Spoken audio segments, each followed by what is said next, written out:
বড় বৌমা কোথায় গিয়েছিলে? পরদি মেয়ের বিয়ের জিনিসপত্র কিনতে গেছিলে নাকি? তুই তো ভালো করে জানিস মেজ, আমাদের সেরকম টাকা পয়সা নেই যে মেয়ের বিয়ের কেনাকাটি করব। যা কিছু কেনাকাটি সব রোশনাই করেছে।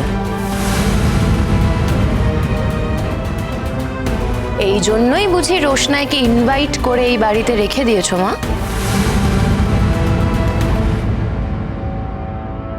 তুমি আমাদেরকে এতটাই লোভী মনে করো জাহ্নবী? রোশনাই যদি এখানে নাও থাকতো, এই খবরটা পেলে ও ওর কর্তব্য পালন করতে ঠিক চলে আসতো। আর তাছাড়া রোশনাই তার বোনকে কি উপহার দেবে সে নিয়ে আমরা কথা বলতে যাব কেন? আর আমরা তো আগেই বলেছি যে রোশনাই আর মিনি আমার দুই মেয়ে। তোমার মাথা ঠিক আছে তো লাডু? একটা বাইরের মেয়েকে বাড়ির মেয়ে বলছো?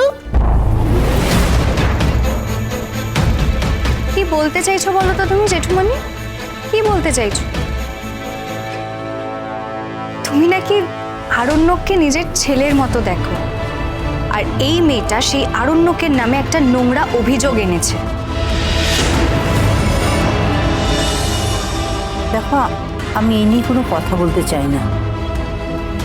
বাদশাহ যেমনি সৎ ছেলে মিথ্যে কথা বলতে পারে না সেটা আমি জানি, তেমনি রোশনাইও কোনো মিথ্যে কথা বলতে পারে না।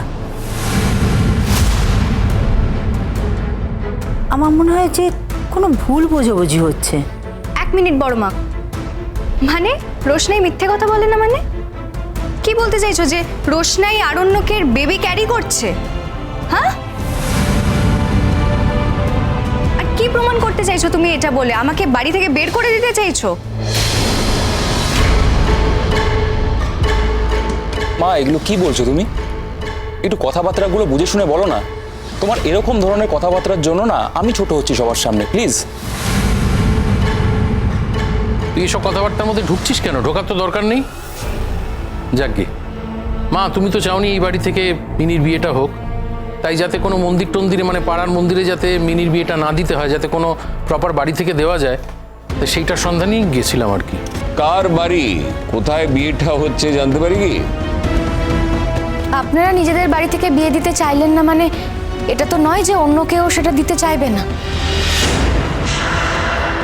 আমি মাধবী ম্যামকে একবার বলেছি আর উনি একবারেই রাজি হয়ে গেছে, তাই ওনার বাড়ি থেকে বিয়েটা হবে।